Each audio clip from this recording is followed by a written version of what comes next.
What's up, guys, and welcome back to another discussion topic on Planet Unity. And my name is Justin, and we'll be talking about the good, bad, and the ugly.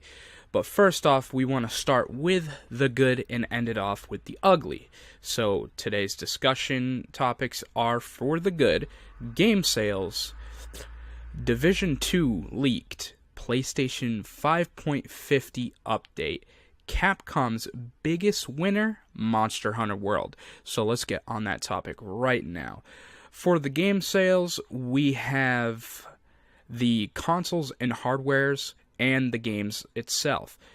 So for the consoles and hardware, we have the Xbox One S 500GB console at Amazon for $225. It's usually about $280. And then we have next, it's the PSVR Skyrim bundle at Walmart for $339. It would usually price about $450.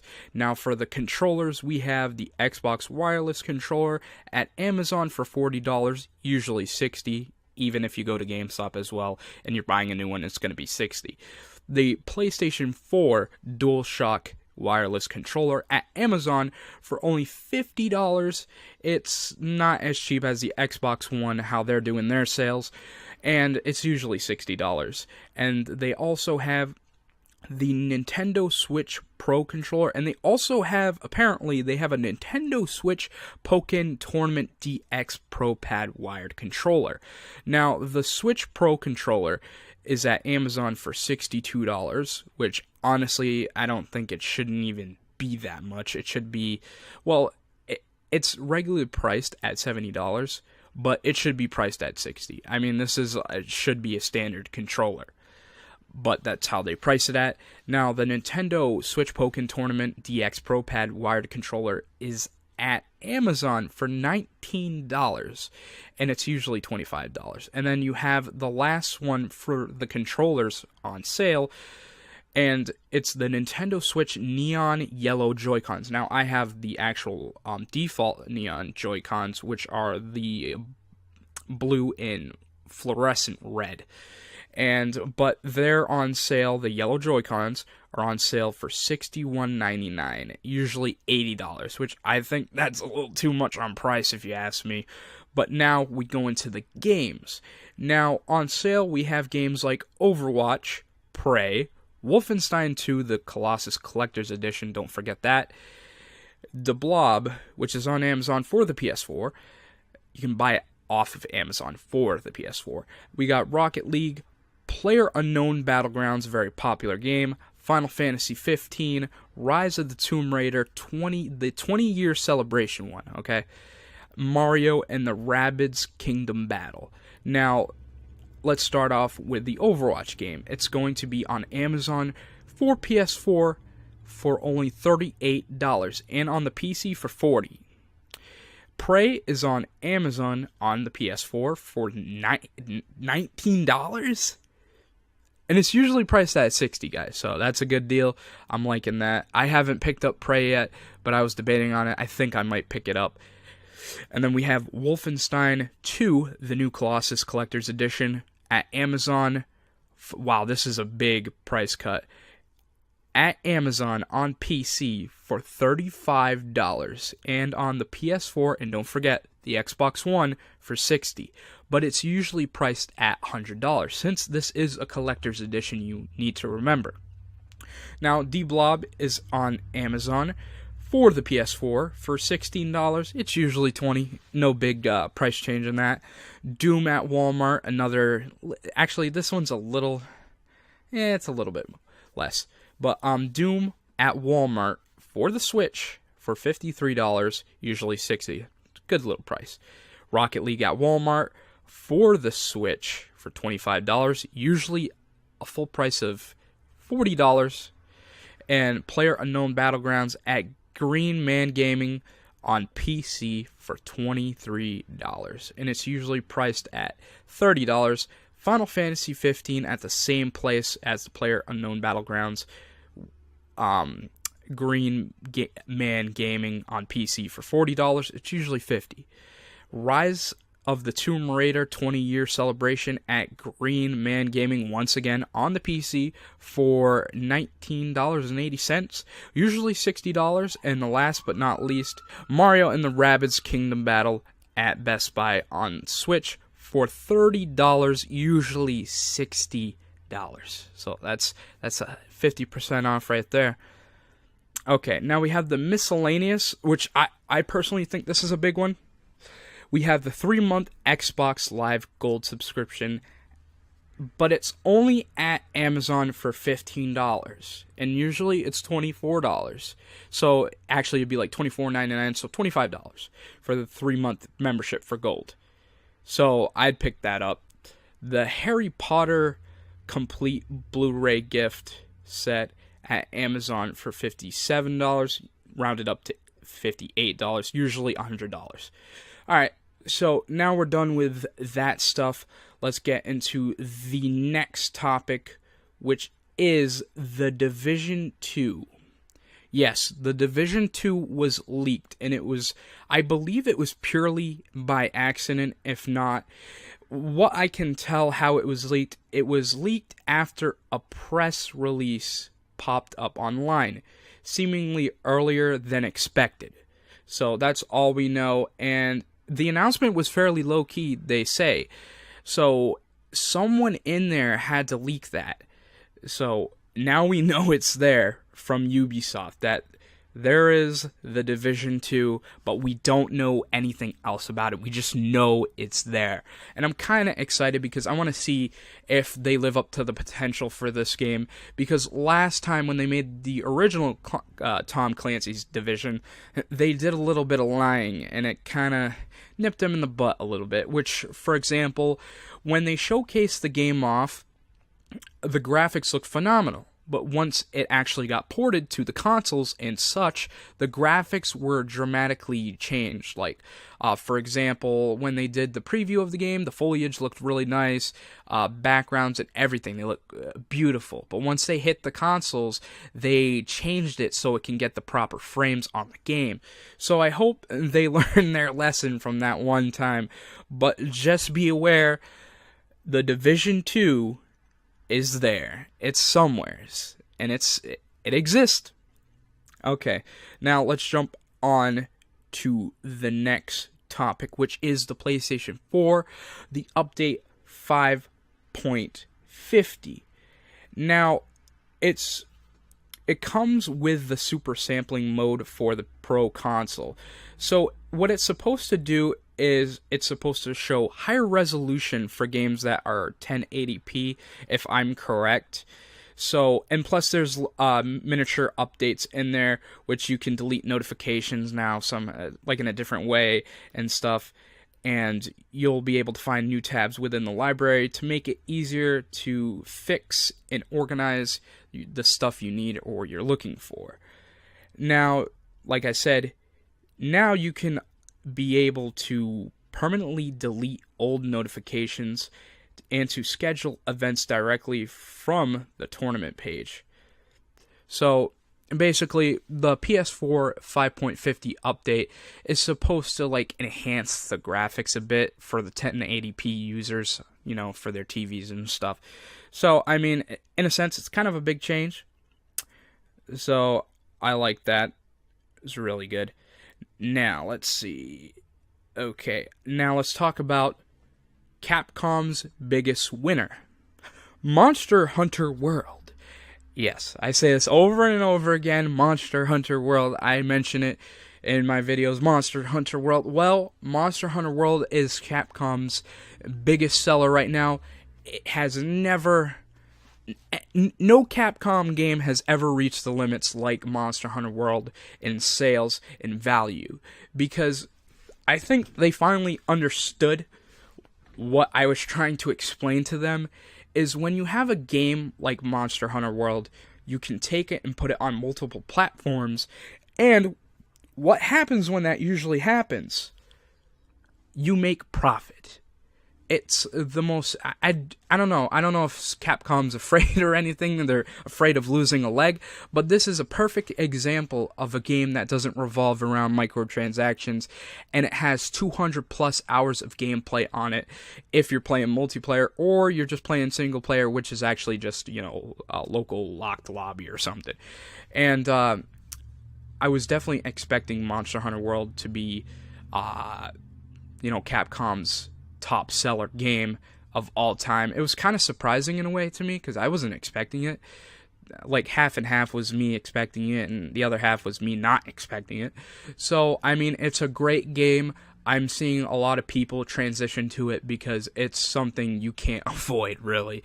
It's a really phenomenal game. The graphics are really good. Some people say, they will argue with you and they'll say, oh, Horizon Zero Dawn has the best, like, visuals, and that can be just merely opinion, or you could say Monster Hunter World has better, you know, visuals by merely opinion.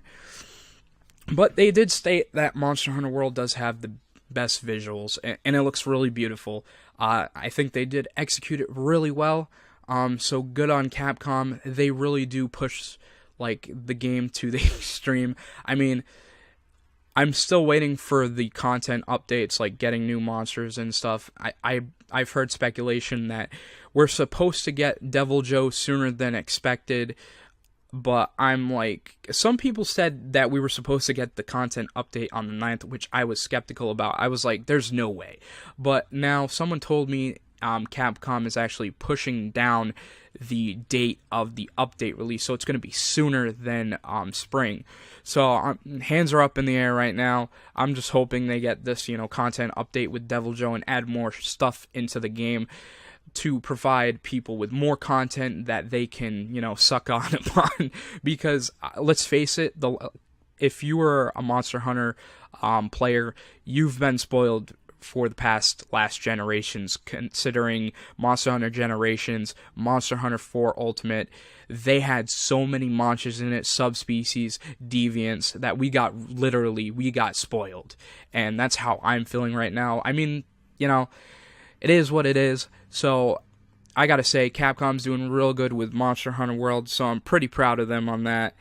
So let's get on to the next topic, which is the bad. And this one's funny because I actually looked this up, and apparently Optic Gaming is cheating.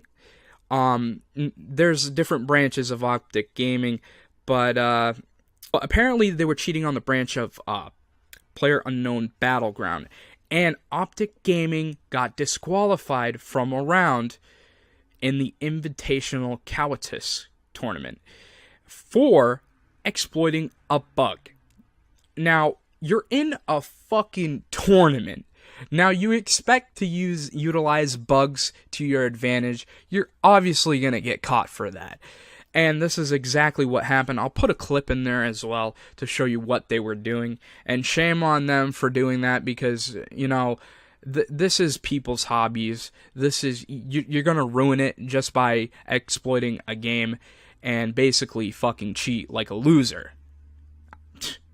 And so what happened was they got slapped on the wrist or slapped in the fucking face because they were in second place. Now they got bumped all the way to fifth place. You get no money. You're gone. Your tournament's over because you wanted to cheat like a scumbag.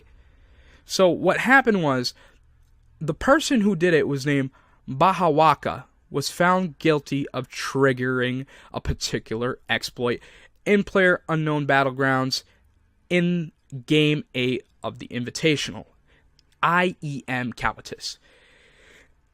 And they were competing for the $50,000 prize. And since they're ranked 5th place, they get nothing. I think 4th place gets like 10,000 or 5,000 or something. So they were in 2nd place. And they got caught doing that bug. What happened? Yeah, you're done. It was pretty funny because they had to forfeit it. After they found out what they were doing, they had to forfeit it. And it's a shame. I mean, I guess I understand where they're coming from. It's not like you're technically cheating to see through the fucking wall to see your opponent. And it's kind of hard not to, but you're in a tournament, for God's sake. So I thought that was pretty hilarious that, they got disqualified from that stuff. Now, on the topic of bad, I just found this one on the spot, which is EA releases the Sims game. And all I'm thinking is it's mobile. It's a mobile game. And all I can think of is them fucking this up, putting more microtransactions on the thing because they're fucking hogs for money. And that's all I can think of. I mean, for the aspect of actually playing it, yes, but deviously inside the cracks of darkness, they're probably doing this for the microtransactions. So I'm just like, it's like, oh, because like when you see mobile games, what's the first thing you think of? You think of microtransactions. Clash of Clans, you think of other games, right? And they have the microtransactions. That's how mobile games live, based on microtransactions. They lure you in with this shit. And people buy into it. They get suckered into it, and that's how mobile companies make profit, such as Clash of Clans, but they do it in like a cutthroat way. So like, oh, you want to build this thing? Well, pay up these gems and we can make it faster for you instead of waiting 24 hours. That's how they can do it, and that's how they can utilize it. So what I'm thinking is EA's going to probably do the same thing, because they're notorious for putting a shit ton of microtransactions in the Sims games. For the example, Sims 3, they had like $400+ in DLC and shit, so that was already in the mud. So I just want to give, a quick little thing on that game, on the Sims mobile from EA. So that's a thing. I'm just like so baffled, and at the same time I'm like, oh, that's not a surprise. Taking advantage of the people again. After they just got slapped in the face for doing what? Battlefield 2? Sorry, not Battlefield 2. I always get those mixed up. Battlefront 2. Because their little incident with the microtransactions and the loot boxes is basically another pay to win game, how they design that crap. And now let's talk about the microtransactions, since we're kind of in this topic. So microtransactions are an ugly thing. They've been around for the longest time. They've been around since CSGO. I think who crowned it the most, is Steam, from what I'm seeing. And how they do it is with gambling. And this is why the European Parliament, or whatever it's called, they're trying to shut down on that stuff. I don't know exactly what they're called, but those people are trying to shut down on this gambling, because it technically is gambling. It's like you're playing a game, but you're giving so much money infinitely, because let's take, for example, DLC, you only buy it once. Microtransactions with loot boxes, you can buy them as many times as you want, and there's no penalty for it. So I see, for example, I know personally, because I was suckered into CSGO, and I mean, I did make profit off of it. One time I got like a covert frickin' AK-47 weapon skin. I sold it for like $80. I got $75 back. I was like, hell, I spent like $10 and I made profit, so I didn't really care. But some people can get really unlucky and they can get shit, So, I mean, one time I spent like $50. And I've heard people spending way more than me, but, it's just the percentage on the drop rates on some things for CSGO on skins are really, really low. That's why they price knives at such high prices, because of their drop rate is so minuscule that the Steam market just like $200 for this knife. The lowest knife I know of is the gut knives, and they go for like $50, which in a sense that's almost like a full purchase of a new game. I mean, 60 is, but 50 is pretty close. So microtransactions can be a nasty thing. Some people utilize it in the way of the most nastiest form is to, like Battlefront 2, for example. They utilize it in a way to make you more better than someone. Like, oh, you have this unlocked, this unlocked, this unlocked. You know what I'm trying to say? That they give you higher powered weapons and stuff. That's the worst way you can go. Now, I feel like, CSGO, on the other hand, that's totally on you. But something like Battlefront 2, you just want to play the game and not have any problems with it. So you're in a situation where, do I want to buy these microtransactions and have better chances on winning or whatever? So I think microtransactions can be a nasty thing. Not all microtransactions are nasty, because sometimes, for example, I'll make Monster Hunter World an example. They have, cosmetics in there, very few cosmetics, because this game relies on gear and unlockables. So once in a while they'll throw in like an exclusive like cosmetic set for like $2. The only thing that raised my brow with Monster Hunter World was the emotes. They were actually selling, like, the Hadouken was like $6, and I thought that was kind of ridiculous in price.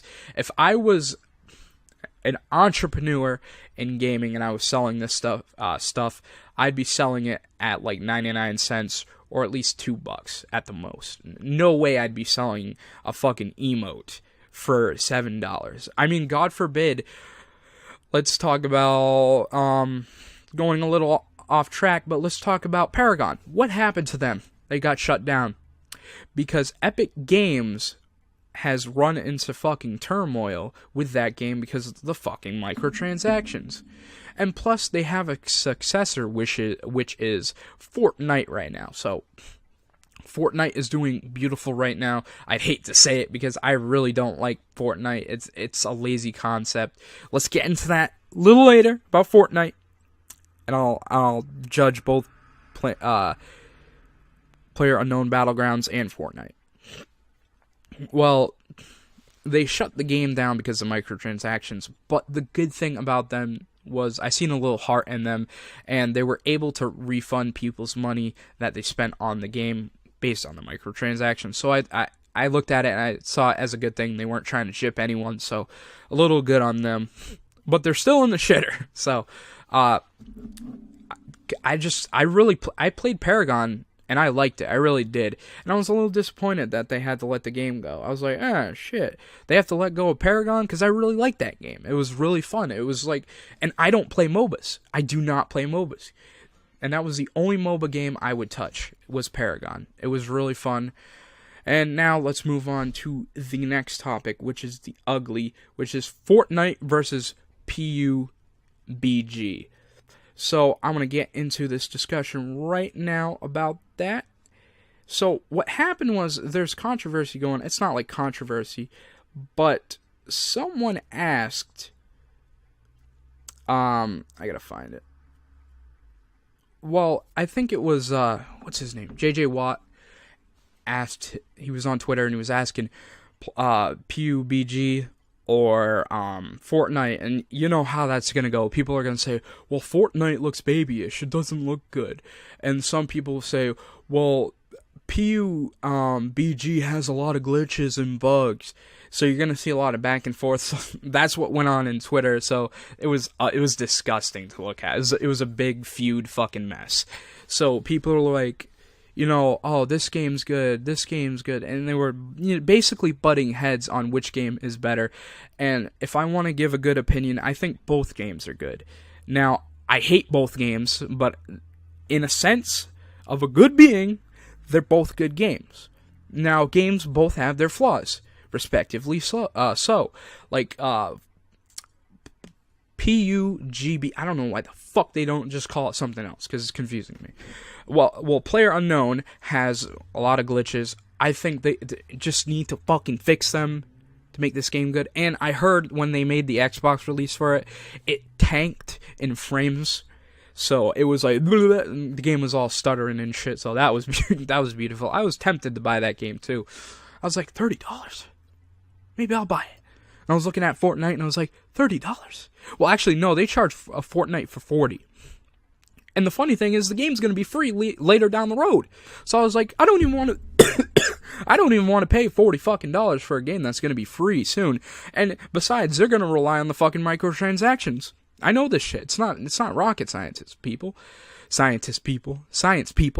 But I just wish PlayerUnknown would fix their glitches and stuff, and players would have a more enjoying time. A lot of people say that it's like a walking simulator because the maps are so gigantic, and I think, yes, they are gigantic, and they should be smushed down a little bit, make some chokehold space for people to, I'm not saying suffocate them, but, give them, a little less space, because the maps are too gigantic.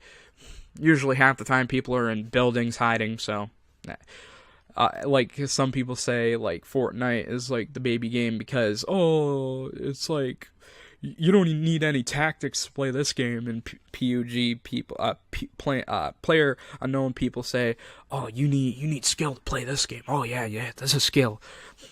And honestly, they really don't. They really don't need skill.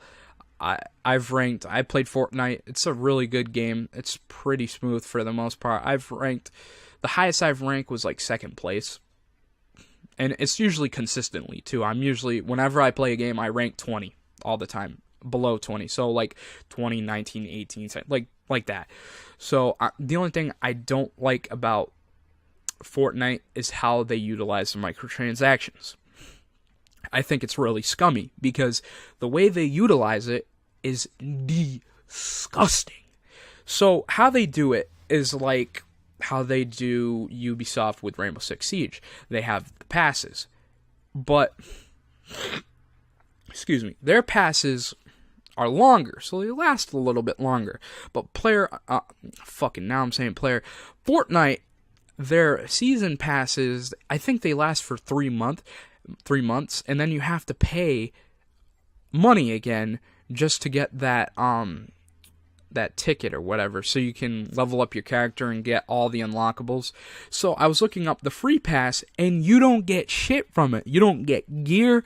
You get one fucking parachute, or glider is what it's called. You get one glider. No gear, nothing. You get like very few stickers, and I think that is so pathetic that they could, because your character, I think it goes up to 60 or 70. Correct me if I'm wrong. You guys can like put that in the comments on what's the highest level in Fortnite. But you can, like, they have so many empty spaces on the leveling system and unlockables for the free passes. I think there's like 5 or 6 unlockables for the free passes versus there's like a shit ton when you pay for the premium pass or whatever it's called.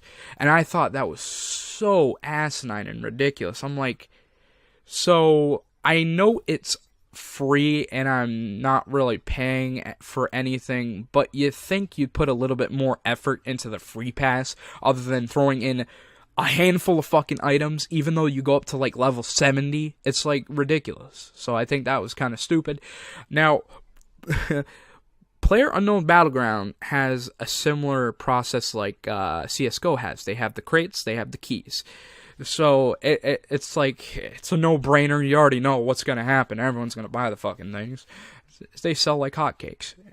So because people are, it's like dopamine in a way. It's like, I get this crate, the dopamine fills me with this feeling of what could I get from this crate? Would I get anything good or would I get anything bad? But my hopes are I get something good and it's going to be freaking great. That's how it feels every single time when you open a crate, in my opinion.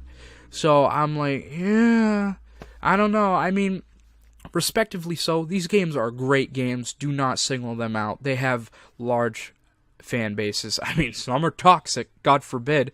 I mean, look at fucking Siege, Jesus Christ. You look everywhere and everyone's fucking friendly firing you. It's like, they don't like you, friendly fire. They see you doing one thing, friendly fire.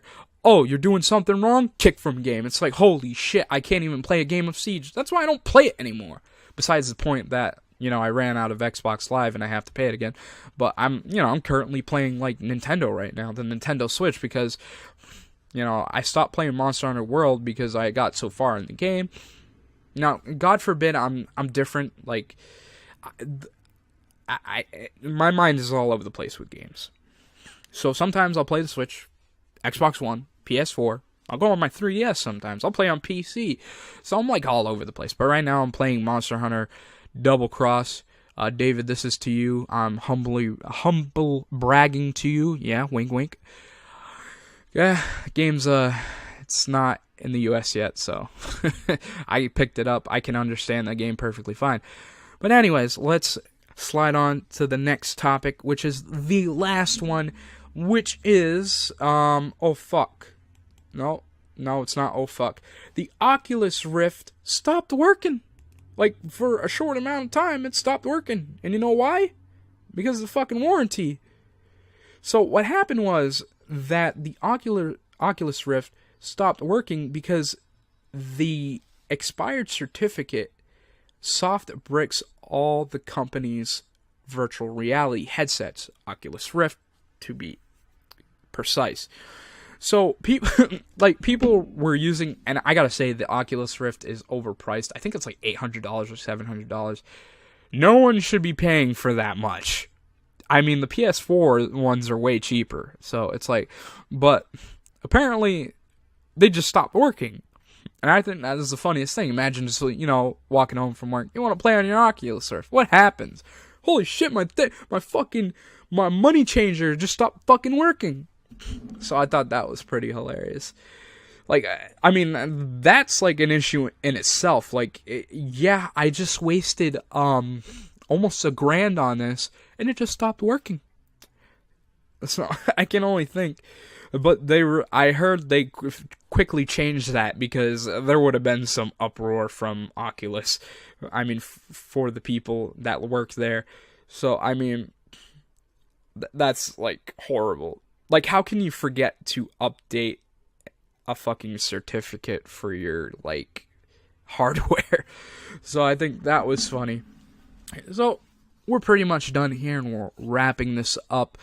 So, thank you guys for watching, and this is Justin from Planet Unity, and I will see you guys later. Oh, just one last thing. Make sure you guys, I don't know when this is going to be uploaded, but make sure you guys look at those deals and, watch the Nintendo Switch announcements and stuff. They're going to release new stuff. So look on the internet and look up some new stuff. So anyways, thank you guys for watching, and until next time, I will see you guys later. Peace.